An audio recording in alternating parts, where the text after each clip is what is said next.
Hello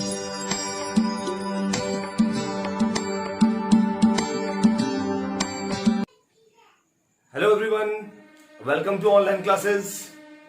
students, आज जो हमारा टॉपिक है वो है रूट सिस्टम, और जो लेसन हमारा चल रहा है वो है मॉर्फोलॉजी ऑफ फ्लावरिंग प्लांट। ठीक है, तो रूट सिस्टम के बारे में बात कर लेते हैं। क्या है रूट सिस्टम? देखिए, root and its branches together constitute root system. यानी कि रूट और ब्रांचेस, उसकी ब्रांचेस मिलकर के एक रूट सिस्टम बनाते हैं। क्या बनाते हैं? रूट सिस्टम बनाते हैं। ठीक है, अच्छा, there are two types of root system. दो प्रकार के रूट सिस्टम होते हैं। Number one, tap root system. Number two, adventitious root system. दोनों ही अलग अलग तरीके के रूट सिस्टम होते हैं। टेप रूट सिस्टम अलग होता है और एडवेंटिशियस रूट सिस्टम अलग होता है। पहले बात टेप रूट सिस्टम की कर लेते हैं। Tap root system, tap root system यानी कि tap root is formed from radicle of the embryo. अब ये वर्ड आया है रेडिकल, ठीक है, ऑफ द एम्ब्रियो। एम्ब्रियो, ठीक है, जब जो आप कह सकते हो कि फर्टिलाइजेशन हो जाने के बाद, ठीक है, जो जाइगोट बनता है, ठीक है, और जाइगोट फिर फर्दर आगे जब बड़ा होने लगता है, यानी कि जब उसके अंदर सेल्स अपने आप को डिवाइड करने लगते हैं, तो फिर वो एम्ब्रियो में कन्वर्ट हो जाता है। ठीक है, अच्छा, तो जो एम्ब्रियो होता है, जो सीड, मतलब आप कह सकते हो कि प्लांट का जो एम्ब्रियो है, यानी कि प्लांट का जो बच्चा है, जो सीड बनने वाला है, उसमें जो है मेनली दो पार्ट्स होते हैं। एक होते हैं प्लूमुले और एक होता है रेडिकल। रेडिकल वो हिस्सा होता है जहां से रूट निकलती है, और प्लूमुले वो वाला हिस्सा होता है जहां से स्टेम निकलता है। तो बीज, सपोज कीजिए ये बीज है कोई, सपोज कर लीजिए, ठीक है, तो ये वाला हिस्सा मान लीजिए कि रेडिकल है, ठीक है, और ये वाला हिस्सा प्लूमुले है। ठीक है, तो रेडिकल वाले हिस्से से क्या निकलेगा? रूट्स निकलेंगी। ये हिस्सा जमीन में जाएगा और यहाँ पे ये अभी जो बीज ओवरऑल जमीन में ही है, तो यहां से रूट्स निकलनी शुरू हो जाएंगी आगे, और ये वाले हिस्से से आगे ऊपर ब्रांचेस निकलनी शुरू हो जाएगी, यानी कि प्लांट ऊपर बढ़ना शुरू हो जाएगा। तो ये वाले हिस्से से निकलती हैं रूट्स रेडिकल से, और प्लूमुले से निकलते हैं स्टेम, या फिर आप कह सकते हो शूट सिस्टम, राइट। अच्छा, in this type of root system there is one main root which is called as primary root. यानी कि इस सिस्टम में एक मेन रूट होती है, उसको प्राइमरी रूट कहते हैं। Primary root bears thinner branches called as secondary roots. ठीक, अच्छा, यानी कि प्राइमरी रूट के पास अनदर ब्रांचेस निकली होती हैं, ठीक है, जो उसके बाद जो सेकेंड ब्रांचेस निकलेंगी उनको ऑब्वियसली सेकेंडरी रूट्स कहते हैं। Secondary roots bear very thin tertiary roots. Secondary roots के पास फिर बहुत छोटी छोटी टर्शियरी रूट्स निकली होती है, यानी कि सेकेंडरी रूट्स के पास क्या निकली होंगी? टर्शियरी रूट्स निकली होंगी। अच्छा, the branches are formed in acropetal manner. अच्छा, ये टर्म क्या होती है? एक्रोपेटल मैनर का मतलब क्या होता है कि जब कोई चीज बढ़ती है ऊपर की तरफ, जैसे प्लांट कोई ऊपर की तरफ बढ़ रहा है, तो कह सकते हैं कि जो नई ब्रांचेस हैं वो ऊपर की तरफ होती जाती हैं, आती जाती हैं, यानी कि ग्रोइंग रीजन में आती जाती हैं, और जो पुरानी होती चली जाती है वो बेसमेंट में रह जाती है, यानी बेस में रह जाती है, पीछे की तरफ रह जाती है। ठीक है, अच्छा, यानी कि जैसे फॉर एग्जांपल अगर हम ऊपर की तरफ बढ़ रहे हैं, ये बढ़ रहा है प्लांट धीरे करके ऊपर की तरफ बढ़ रहा है, तो यहां नई वाली ब्रांचेस होंगी, तो यहां पर पुरानी ब्रांचेस होंगी। ठीक है, ये हुआ acropetal manner. The ultimate branches are called rootlets. ठीक है, अच्छा, और tap root system is found in dicots. ये किन प्लांट्स में मिलता है? डाइकोट्स में मिलता है। ठीक है, अच्छा, डाइकोट्स कौन से प्लांट होते हैं? जिनके सीड्स दो पार्ट्स में डिवाइड हो जाते हैं। ठीक है, अभी आप लोग पिक्चर में, ठीक है, इसको देखेंगे। ये अब आप टेप रूट सिस्टम को पिक्चर में देख रहे हैं। ठीक है, देखिए पिक्चर आपके सामने स्क्रीन पर है टेप रूट सिस्टम की। इसमें आप देखिए, इसमें आप देख रहे हैं कि रूट जो है उसमें जो मेन जो आप कह सकते हो कि मेन जो उसकी ब्रांच है वो प्राइमरी रूट है, और वही मेन डंडी है। ठीक है। अच्छा, और शाखा जिसे आप कह सकते हो, उसके बाद दूसरी भी शाखाएं निकली हुई हैं, ठीक है, वो सेकेंडरी रूट कहला रही हैं। और सेकेंडरी रूट से फिर बाद में जो और रूट्स निकल रही हैं वो टर्शियरी रूट्स कहला रही हैं। और उसके बाद जो बारीक बारीक और आगे टर्शियरी के बावजूद भी जो पतली पतली आप छोटी छोटी जो रूट्स निकली हुई हैं वो है रूटलेट्स, ठीक है। तो ये टेप रूट सिस्टम, ठीक है। तो अभी आपने टेप रूट सिस्टम के बारे में देख लिया, चलिए अब आगे बात करते हैं। आइए बात करते हैं सेकंड जो टाइप है रूट सिस्टम का उसकी, ठीक है। देखिए, adventitious root system, roots that develop from any part of plant other than the radicals or its branches are called adventitious, ठीक है, रूट्स। अब देखिए मतलब क्या हो बात का, यानी कि जो जहां से टैप रूट निकल रही थी ना रेडिकल से, ठीक है, जो कि जब प्लांट में जो बीज बनता है, सीड बन जाता है, तो सीड में सीड को जर्मिनेट करते हैं, सीड को बोते हैं। तो रेडिकल्स को छोड़ के या उसकी ब्रांचेस को छोड़ करके, ठीक है, अदर पार्ट्स से निकलने वाली ब्रांचेस और रूट्स को क्या कहते हैं? एडवेंटिशियस रूट सिस्टम कहते हैं, ठीक है। ये लैटिन लैंग्वेज का वर्ड एडवेंटिक, देखिए एडवेंटिकस, ठीक है, एडवेंटिकस जो कि लैटिन लैंग्वेज का वर्ड है, इसका मतलब है एक्स्ट्रा ऑर्डिनरी या कमिंग फ्रॉम आउटसाइड। ये भी वर्ड हो सकता है, इंग्लिश में इसका मीनिंग है coming from outside, extra ordinary, ये क्योंकि ये एक दूसरी तरीके की चीज परफॉर्म कर रहा है जो कि एक आमतौर पर रूट कर रही है, वो चीज परफॉर्म नहीं कर रहा है, तो ये एक्स्ट्रा ऑर्डिनरी है। तो लैटिन लैंग्वेज का वर्ड है, ठीक है, एडवेंटिकस। और a mass of adventitious roots along their branches constitute adventitious root system, यानी कि एडवेंटिशियस रूट सिस्टम जो है उसके अंदर एक रूट में एक कहीं पूरा एक आप कह सकते हो कि मास होगा, ठीक है, यानी कि बहुत सारी शाखाएं निकली हुई होंगी, ठीक है, मास ऑफ एडवेंटिशियस रूट्स, ठीक है। अच्छा, और उसकी बहुत सारी ब्रांचेस मिल करके एडवेंटिशियस रूट सिस्टम बनाती हैं, ठीक है।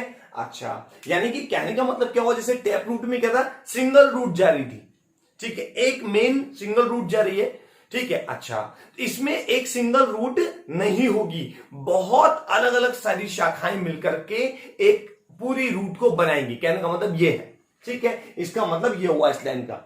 अच्छा, the plants having adventitious roots also develop primary root from radicle, हालांकि रेडिकल से, ठीक है, निकलेगी तो सही, रूट निकलेगी तो सही, ऐसा तो नहीं है कि बिल्कुल रेडिकल से निकलेगी नहीं, क्योंकि जब बनना तो पौधे ने बीज से ही है ना, बीज से ही तो पौधा बनना है, तो रेडिकल तो होगा क्योंकि एम्ब्रियो के पास रेडिकल होता है।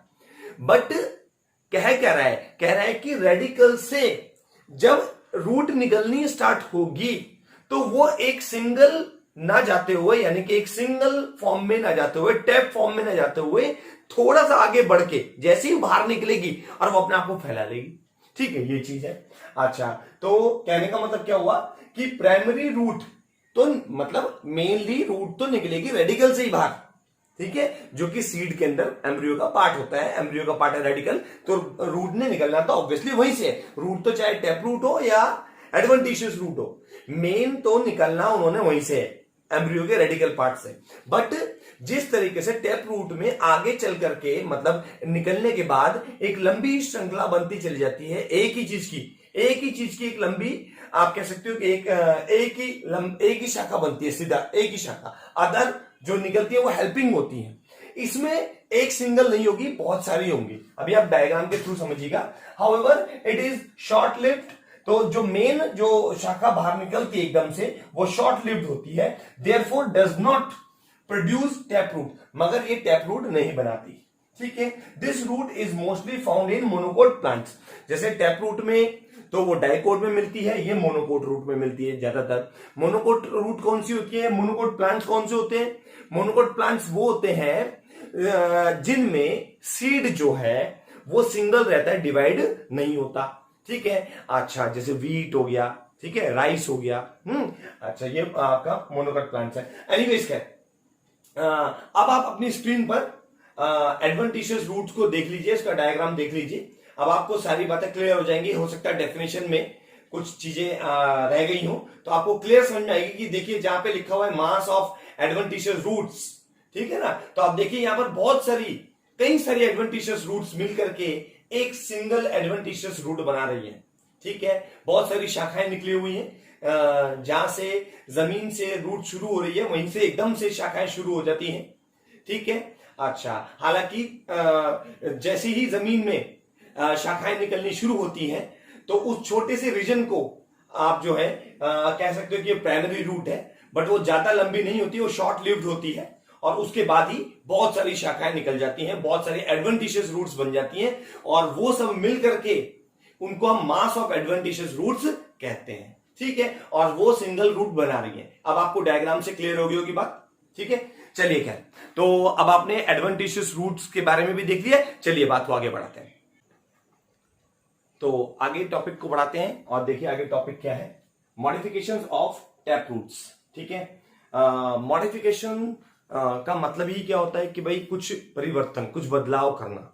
ठीक है, जैसे आपने देखा भी होगा आमतौर पर कि जैसे लोग बाइक लाते हैं, कार लाते हैं, तो उसके अंदर कुछ मॉडिफिकेशन यानी कुछ एक्स्ट्रा करवा लेते हैं।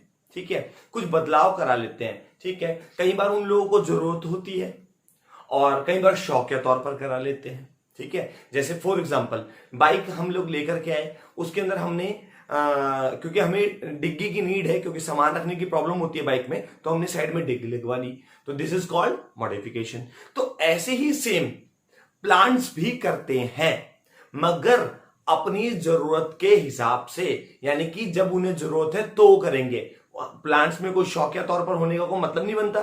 ठीक है, शौकिया तौर पर तो नहीं, मगर उनको नीड होती है तो वो करते हैं।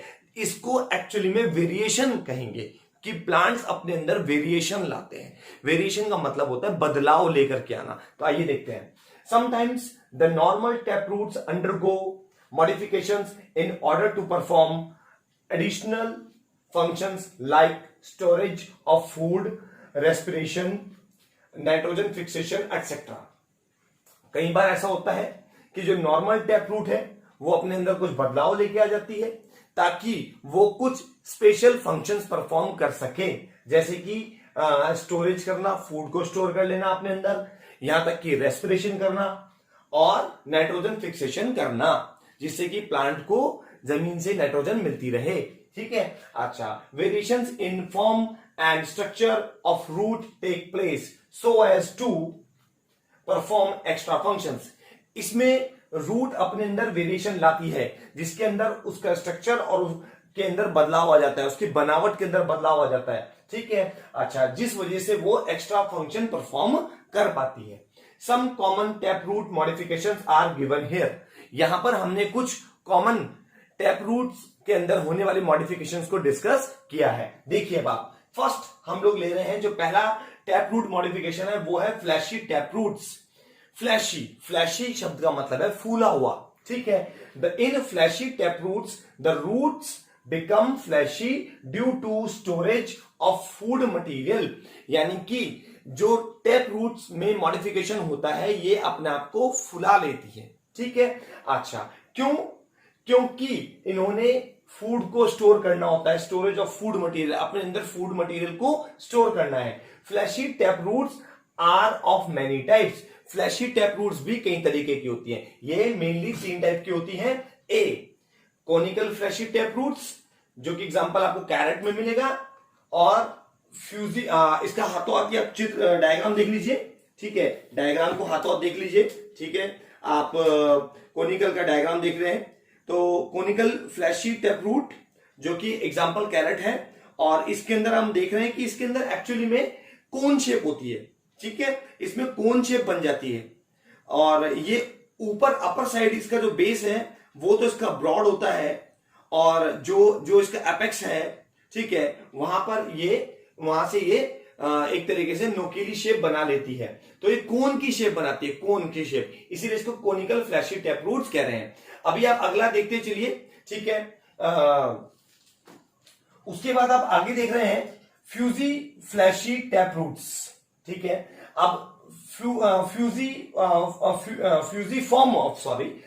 फॉर्म फ्लैशी टैप रूट्स, ठीक है। ये इंडियन रेडिश में देखने को मिलेगी, ठीक है। इसकी पिक्चर भी देख लीजिए हाथों हाथ, ठीक है। इसकी पिक्चर आप देख रहे हैं। इसकी पिक्चर में इसमें होता क्या है कि इसमें जो एपेक्स होता है वो स्पिंडल शेप होता है, स्पिंडल शेप। ये अपर साइड से तो स्वेलन होती है, बाकी इसका जो एपेक्स है वो स्पिंडल होगा।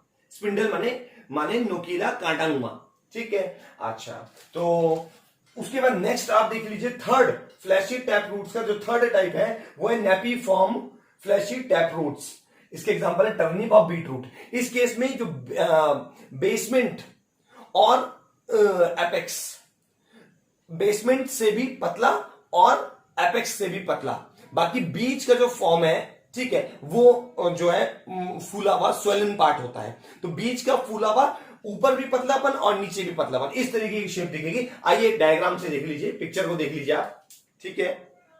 अब आप अपने स्क्रीन पर napiform fleshy tap root देख रहे हैं, ठीक है। इसमें आप देख लीजिए कि बेस जो है, ठीक है, एक पहले तो टैप रूट जैसा होता है पतला, उसके बाद सडनली, ठीक है, स्वेल हो जाता है और फिर एपेक्स फिर दोबारा से थिन हो जाता है, ठीक है। तो ये था आपका napiform fleshy tap roots, ठीक है। तो ये आपने napiform fleshy tap roots भी देख लिया। तो ये थे fleshy tap roots first variety, ठीक है, मॉडिफिकेशंस ऑफ टैप रूट की पहली वैरायटी। अब हम बात कर लेते हैं सेकंड वैरायटी नोड्यूलेटेड रूट्स की। नोड्यूलेटेड रूट्स क्या है? These roots are found in leguminous plants like pea, gram, beans, groundnuts etcetera. यानी कि जो लेग्यूम प्लांट्स होते हैं, ठीक है। अच्छा, अभी देखिए आगे पता चल जाएगा कौन से होते हैं लेग्यूम प्लांट्स, ठीक है। अभी एग्जांपल देख लीजिए, पी, ग्राम और बीन और ग्राउंडनट्स, ठीक है। अच्छा, क्या है legume plants? Primary tap roots and its branches bear numerous beard-like structures called as root nodules, ठीक है। अच्छा, ये वाले जो प्लांट होते हैं इनमें, ठीक है, जो मेन जो टैप रूट होती है उसके अंदर जैसे माला में मोती होते हैं उस तरीके से मोती निकले रहते हैं, मोती जैसे बने होते हैं, जिन शेप्स को हम नोड्यूल्स कहते हैं। और इस तरीके की जो जितने भी रूट्स होते हैं जिनमें नोड्यूल्स होता है उनको लेग्यूम्स कहते हैं, लेग्यूमिनस प्लांट्स कहते हैं। लेग्यूमिनस प्लांट्स जो है इसमें आप, जैसे कि आपको मैं बता दूं कि जो नोड्यूलेटेड रूट्स वाले जो प्लांट हो गए यानी कि लेग्यूमिनस प्लांट्स जो हो गए, ये नाइट्रोजन फिक्सेशन का काम करते हैं। इनके अंदर होता यह है कि ये जो होंगे क्या बोलते हैं आपका, इनमें बैक्टीरिया, नोड्यूल्स के अंदर बैक्टीरिया अपना घर बना लेता है। राइजोबियम बैक्टीरिया जो होता है वो अपना घर बना लेगा और नाइट्रोजन फिक्सेशन करने में मदद करता है, ठीक है, जिससे कि बैक्टीरिया को रहने के लिए घर मिल जाएगा, शेल्टर मिल जाएगा और फूड मिल जाएगा, ठीक है। और प्लांट को बदले में नाइट्रोजन मिल जाएगी, ठीक है। अच्छा, तो प्लांट की इससे ग्रोथ हो पाएगी। तो ये जो है क्या बोलते हैं आपका नोड्यूलेटेड प्लांट्स में देखने को मिलता है, इनको लेग्यूमिनस प्लांट्स भी कहते हैं। आप अपनी स्क्रीन पर फटाफट से ये पिक्चर देख लीजिए नोड्यूलेटेड प्लांट्स की, ठीक है। ये नोड्यूलेटेड रूट ऑफ पी प्लांट आप देख रहे हैं। इसमें आप देखिए मेन ये टैप रूट की तरह ही दिख रही है, ठीक है, बट इसमें छोटे छोटे दाने आपको दिखाई दे रहे हैं। ये जो दाने हैं ये नोड्यूल्स हैं, ठीक है। इन्हीं में बैक्टीरिया अपना घर बना लेगा, ठीक है, और प्लांट को नाइट्रोजन देने में मदद करवाएगा। तो अभी आप लोगों ने दो प्रकार के मॉडिफिकेशन देख लिए, चलिए अब आगे बात करते हैं। तो देखिए अब जो लास्ट टाइप की हम लोग यहाँ डिस्कशन करेंगे, लास्ट टाइप है टैप रूट मॉडिफिकेशन का। तो वो देखिए कौन सा है, देखिए थर्ड नंबर पे मेंशन किया हुआ है न्यूमेटोफोर्स और रेस्पिरेटरी टैप रूट्स। इनका another name breathing tap roots भी होता है, ब्रीथिंग टैप रूट्स, ठीक है। अच्छा, देखिए क्यों कहते हैं इनको ऐसा। Such roots are found in plants growing in mangrove forest, ठीक। मैनग्रूव फॉरेस्ट कौन से होते हैं? जो जंगल समुद्र के किनारे लगते हुए इलाकों में होते हैं, जहां पर, ठीक है, जैसे डेल्टा रीजन होता है, डेल्टा रीजन डेल्टा रीजन बोलते हैं जब कोई नदी, ठीक है, समुद्र से जाकर के मिल रही होती है। तो समुद्र से जब जाती है तो वहां पर जब वो समुद्र से मिलती है तो वो जो अपने साथ रेत बहा करके लाती है, वो रेत एक टापू नुमा स्थान बना लेता है, ठीक है। तो टापू के साइड से होकर के फिर नदी जाती है और जाके समुद्र में मिलती है। तो वो जो टापू होता है, ठीक है, उसको डेल्टा कहते हैं। जैसे कि सुंदरवन डेल्टा, जो कि दुनिया का सबसे बड़ा डेल्टा है, हिंदुस्तान और बांग्लादेश के बॉर्डर पर पड़ता है। तो वहां पर पड़ते हैं मैनग्रोव फॉरेस्ट। वहां पर क्या होता है कि जब नॉर्मल टाइम पर नदी बहती है, ठीक है, जैसे डे टाइम पर, तो नदी का जो लेवल आता है, वाटर लेवल, वो डाउन आ जाता है। तो जिससे कि आसपास का जो जंगल का इलाका है वहां पे नॉर्मली पानी की कोई दिक्कत नहीं आती, पानी चढ़ता नहीं है। मगर जैसे जैसे रात होने लगती है तो रात होने पर पानी चढ़ जाता है, ठीक है, क्योंकि समुद्र से पानी, नदी मिल रही है। तो समुद्र में जब रात के समय पर कहते हैं ना ज्वार भाटा आता है, तो समुद्र के पानी का लेवल बढ़ता है, ठीक है। तो जिस वजह से पानी जो है वो नदी की तरफ को बढ़ता है, तो जिसमें नदी का भी वाटर लेवल बढ़ जाता है। और जब नदी का वाटर लेवल बढ़ेगा तो पानी को कहीं तो जाना है, तो पानी जो है जंगल के क्षेत्र में चला जाता है। जिस वजह से जो जंगल है तो वहां पर दलदली जमीन बन जाती है, क्योंकि दोपहर के बाद वो पानी नीचे सेटल डाउन हो जाता है, तो पानी नीचे, शाम तक होने के बाद पानी का लेवल बढ़ जाता है तो पानी ऊपर, ठीक है। तो वहां पे जो पेड़ है अब वो कैसे सरवाइव करेंगे, ठीक है, क्योंकि पानी अपने साथ जो है बहुत सारा मिनरल लेकर के आता है। तो अब बहुत ज्यादा मिनरल है, अब वो जमीन जो रूट है वो कैसे सरवाइव करे। तो रूट जो होती है वो अपने अंदर मॉडिफिकेशन कर लेती है, न्यूमेटाफोर्स, उन रूट को न्यूमेटाफोर्स कहते हैं, arise vertically upwards and come out of soil and water. तो रूट जो होती है वो पानी से बाहर निकल जाती है, जमीन से बाहर की तरफ उभरती है, निकल जाती है, ठीक है। दे बियर स्मॉल पोर्स कॉल्ड, उन जो रूट की जो हिस्सा बाहर निकलेगा उनके पास छोटे छोटे छेद होते हैं, पोर्स होते हैं, जिनको कहते हैं called new methods and lenticels, ठीक है। अच्छा, ओवर देयर एपिकल रीजन, यानी कि जो ऊपरी हिस्सा होता है, ठीक है, रूट का, वहां पर ये एपिकल रीजन पर जो है छोटे छोटे पोर्स हो जाते हैं, जो कि गैसेस को एक्सचेंज करने के काम आते हैं, ठीक है। तो ये है आपका रेस्पिरेटरी टैप रूट्स। तो ये भी एक प्रकार का मॉडिफिकेशन है जो आमतौर पर प्लांट्स में नहीं होता, ठीक है। अब आप इसकी जो पिक्चर है अपनी स्क्रीन पर देख लीजिए, ठीक है, रेस्पिरेटरी टैप रूट्स की पिक्चर में आप देख सकते हैं कि जो न्यूमेटाफोर्स हैं, यानी कि जो रेस्पिरेटरी टैप रूट्स हैं वो बाहर निकली हुई हैं, ठीक है। और जो हिस्सा बाहर निकला हुआ होता है उनमें क्या होता है, स्मॉल पोर्स होते हैं, ठीक है। अच्छा जी, जिनको क्या बोल देते हैं, न्यू मेथड्स कह देते हैं, ठीक है ना। तो ये पोर्स किस काम आते हैं, गैसेस को एक्सचेंज करने के काम आते हैं, ठीक है। इस प्रकार पौधा उस इलाके में भी सरवाइव कर पाता है जहां पर सरवाइव करना आमतौर पर दूसरे पौधों के लिए पॉसिबल नहीं है, तो पौधा सरवाइव कर लेता है, ठीक है। तो ये था students modification of tap roots, ठीक है। क्यों मॉडिफिकेशन वाला पोर्शन जो है वो बहुत ज्यादा जो है लंबा है और लेंथी है। तो एडवेंटिशियस जो रूट्स हैं उनके मॉडिफिकेशन के बारे में हम लोग डिस्कशन नेक्स्ट वीडियो में करेंगे। आज की वीडियो को हम लोग यहीं एंड करेंगे, मगर उससे पहले मैं आपको कुछ क्वेश्चन दे देता हूं, आपने उन क्वेश्चंस के आंसर मुझे कमेंट बॉक्स में करके देने हैं, ठीक है। अच्छा, आपने बताना है कि एडवेंटिशियस जो वर्ड है, ठीक है, वो किस ग्रीक यानी लैटिन लैंग्वेज से निकल के आया है और उसका मीनिंग क्या होता है वो आपने मुझे कमेंट बॉक्स में करके बताना है, उसका इंग्लिश मीनिंग क्या होता है, ठीक है। तो मैं आपके आंसर का वेट करूंगा, ठीक है स्टूडेंट्स। आज की वीडियो को हम लोग यही एंड कर रहे हैं। Keep watching and keep learning. Thank you very much.